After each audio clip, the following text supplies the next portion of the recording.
Hello everybody, I'm Mark Tewksbury, your host for this program. Our goal is to reveal the methods and materials that turn out the products we see around us every day. If you think you know everything about these things, you're in for a surprise.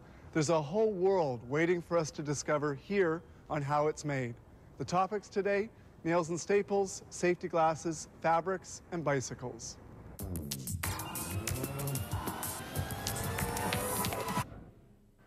Toothpaste wasn't created yesterday. Thousands of years ago, Egyptians made theirs with pulverized pumice stone and wine vinegar. Happily, they've improved the formula. Today, there are still abrasives, but now it's water with added sweeteners, detergents, bicarbonate of soda for whitening, and delicious flavors.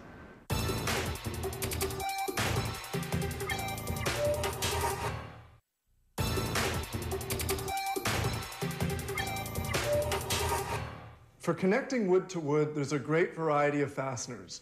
You can use common nails, spiral, finishing, even staples. See? We've got it all nailed down for you.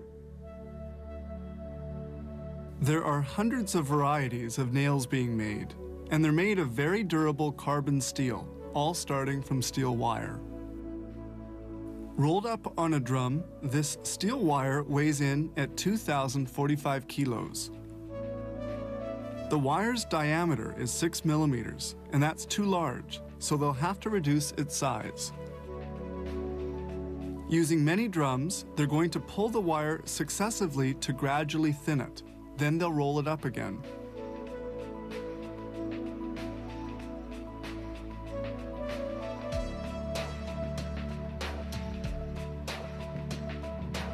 When full, this roll will contain 23,500 meters of wire weighing 1,136 kilos. The wire now has a diameter of 2.84 millimeters, so it will have to be reduced by half. Now they're going to cut the wire into little rods. The cut rods are gathered up with this electromagnet and dumped into a machine that will process them.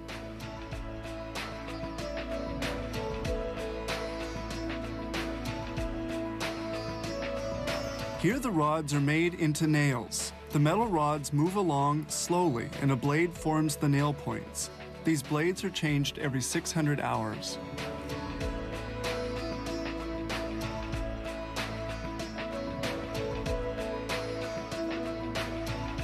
This machine forms nail heads by flattening them with great pressure on the rod ends. Nail heads are formed at a rate of 1,400 per minute.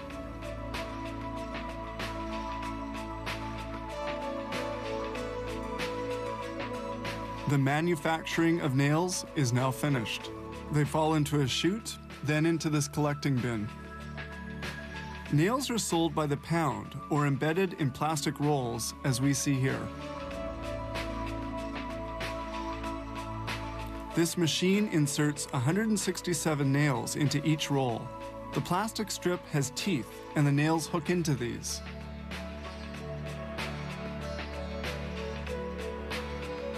They handle the rolls with gloves, since the coating applied to the nails is not yet dry.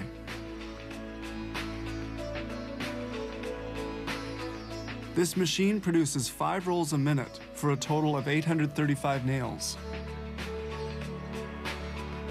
Making spiral nails requires an extra processing step. This machine puts the spiral into the nails with these cylinders and welds them. It makes 1,200 nails a minute. Then the nails are put together into strips for use in pneumatic nailing guns. Each strip contains 30 spiral nails.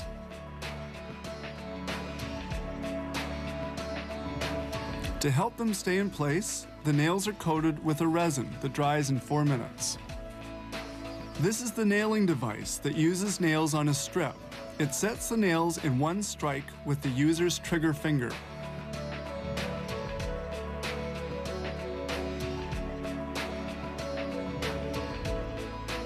Now, we move on to the fabrication of staples. The staple press binds 80 iron wires which have been well lined up. The 80 small wires are placed side by side. The wires are glued together. Then the wires come out well adhered to one another. The staple strips are fed into this machine. It cuts the staples to the desired length and folds them in one stroke of this press, which applies 40 tons of pressure.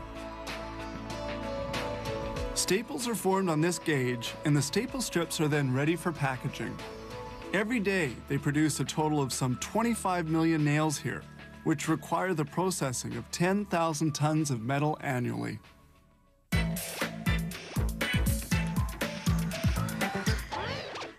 Things as diverse as using a drill or entering a small court to play racquetball can be hazardous to your vision. There's a simple way to protect your eyesight: with safety glasses. Many sports and trades require the wearing of safety glasses. These glasses are made by plastic molding.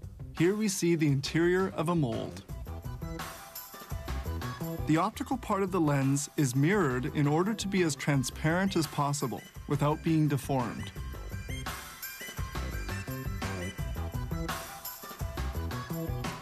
The glasses are made by melting the primary material, a plastic resin called polycarbonate. The resin granules are poured into this machine. It becomes liquefied at a temperature of 250 degrees centigrade. The liquid plastic is injected into the mold under pressure over a 30 to 60 second period. The plastic hardens rapidly, and the glasses are then removed from the mold. They mold several glasses at a time. The glasses are separated by hand and then are given an initial visual inspection.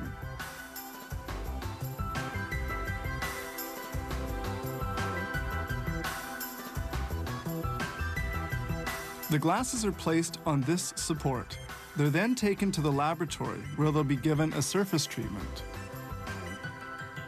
But before beginning the treatment, they're washed to eliminate any impurities and to assure that the coating treatment adheres well to the lens.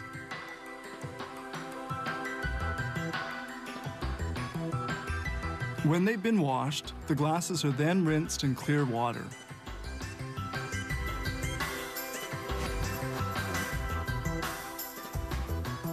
The glasses are now gently soaked in a chemical solution which prevents misting and scratching of the lens.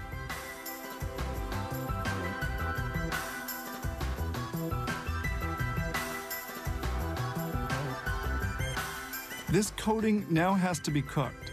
They direct the glasses towards an oven heated to 120 degrees centigrade. The soaking and cooking processes vary between 30 minutes and 2 hours. Each pair of glasses is inspected to make sure there are no imperfections or distortions in the lenses. Then the glasses are placed on this support.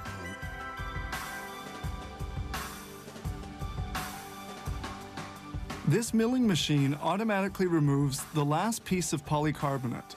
This one was left in place so that they could be able to handle the glasses without having to touch the lenses. At this stage of the production of the glasses, the nose piece is glued on.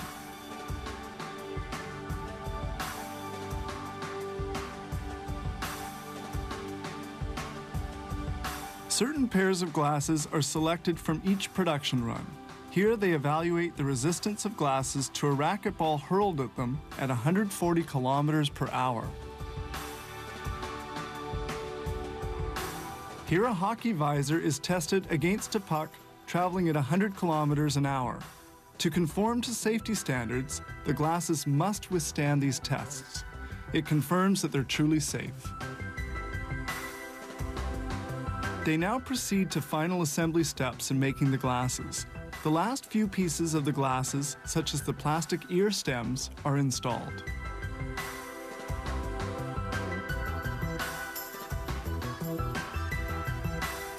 Now completed, the glasses are placed in cases. It's the final step in their fabrication. They make several types of safety glasses here: industrial, hockey and football visors, swimming goggles, racquetball glasses, and for other uses.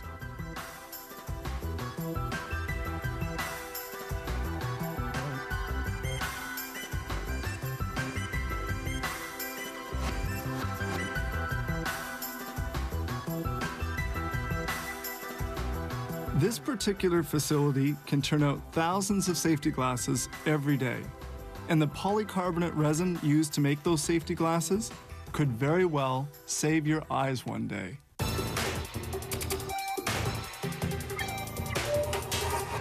Weaving mills make literally zillions of fabrics in every conceivable pattern and color. Great, but choosing exactly the right one, that requires some patience and perseverance.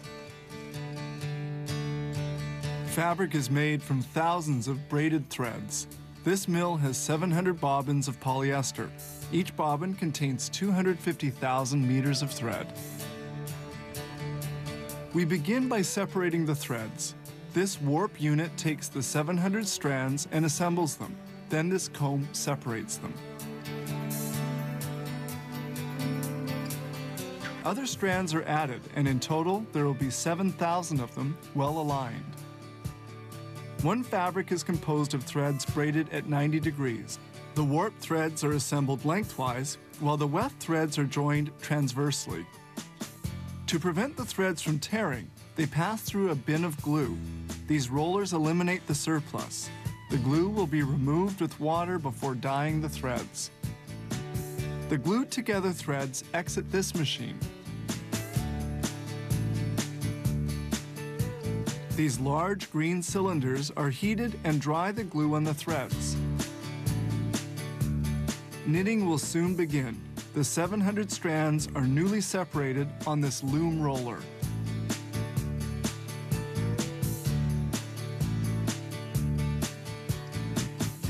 Each thread must pass through a blade to produce a specific design. This machine takes the 7,000 strands of thread one by one, and they pass through the blade. It's a highly precise operation.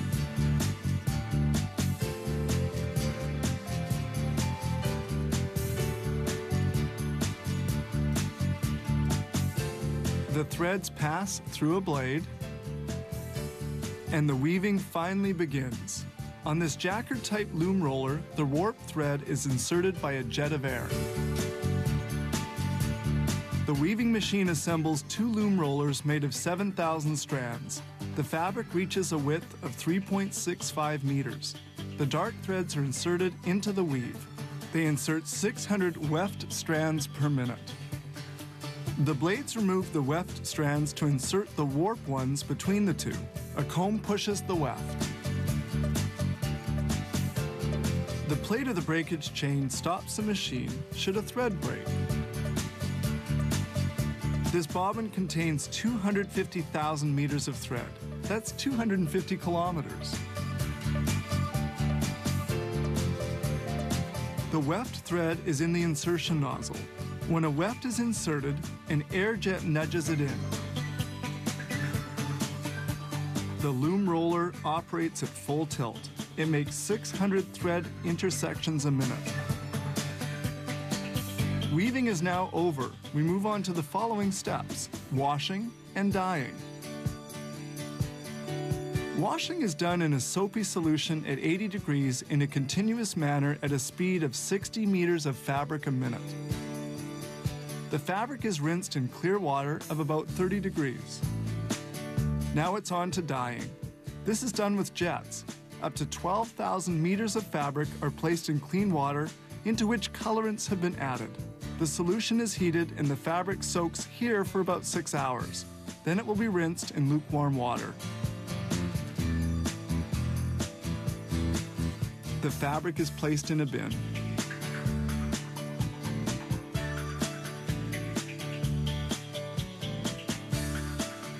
This machine is called an opener. It unfolds and stretches the material before rolling it up on an immense roller.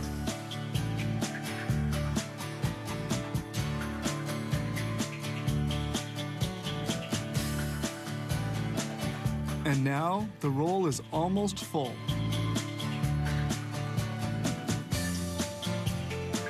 We now move to thermosetting in a high-temperature oven which dries the fabric. The temperature is 200 degrees centigrade at the oven's entrance. The fabric circulates here for 45 seconds.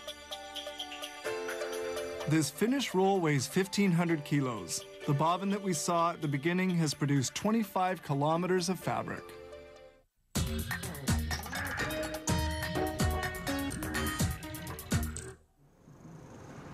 Multiple gears, light but solid construction. From rugged mountain paths to quiet city trails, bicycles are built better and perhaps more popular today than ever before.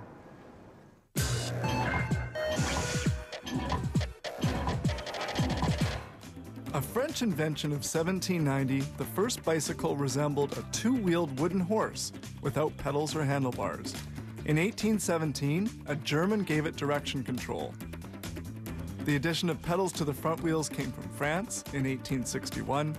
The British contributed as well, adding the large front wheel in 1870. By 1903, all countries participated in the first bicycle Tour de France.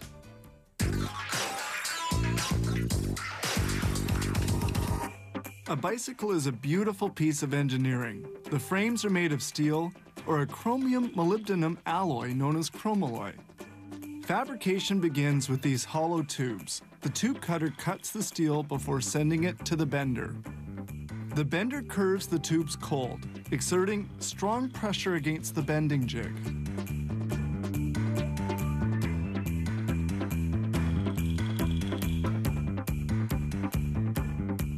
The tubes must now be machined, that is, cut into lengths so that they correctly fit into one another. During this operation, cutting oil cools the tube. The tube is cut, taking into consideration the insertion angle of the other pieces. Tubes to be welded together are placed in this support.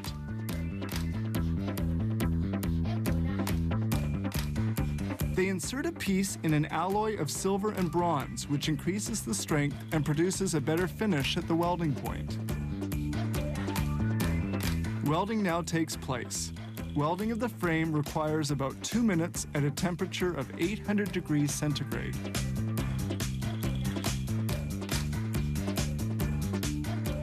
Once welded, the part takes 4 minutes to cool. They proceed in the same way with all the tubes which form the frame of the bicycle. At this stage, it's important to straighten the frame, which could have deformed during welding. They verify the alignment of the tubes and they straighten it out cold with a tool that sets it to the right dimensions.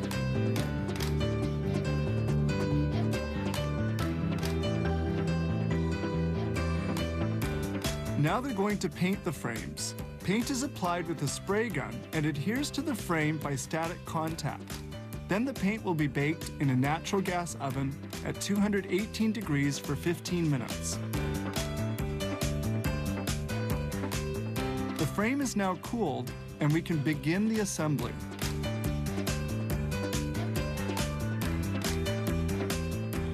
The labels are now applied.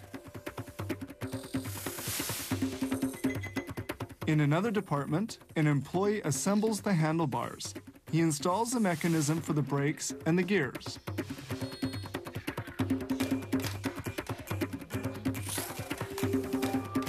Now we move on to the wheel rims. The 36 stainless steel spokes of each aluminum wheel are installed manually. The dexterity of these workers allows them to install spokes on 65 wheel rims in an hour. This spoke tool allows them to screw the spokes into the rim.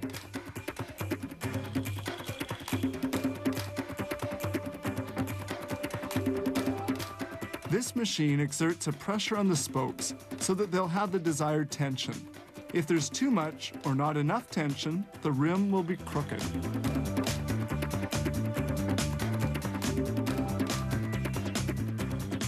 This machine aligns the rims, essential for proper functioning of the bicycle. It automatically adjusts the spokes so that the wheel will be truly straight. Next step, placing of the tubes and the tires on the wheel rims.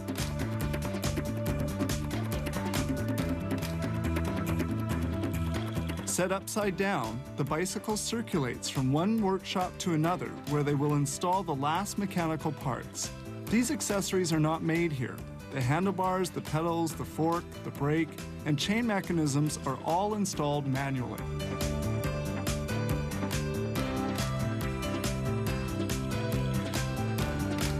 Here they screw on the rear brake plate. Finally, they inspect each bicycle to make sure that the bolts are well tightened and that everything's working properly. Then it's on to packaging. This factory makes 2,500 bicycles each day, assembled from various tubes of chromalloy.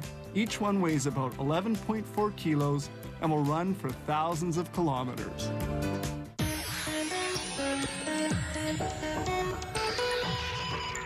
A picture's worth 1,000 words. I hope what we've shown you today speaks for itself. We wanted to take you behind the scenes into the world of manufacturing. I'm Mark Tewksbury. See you next time on How It's Made.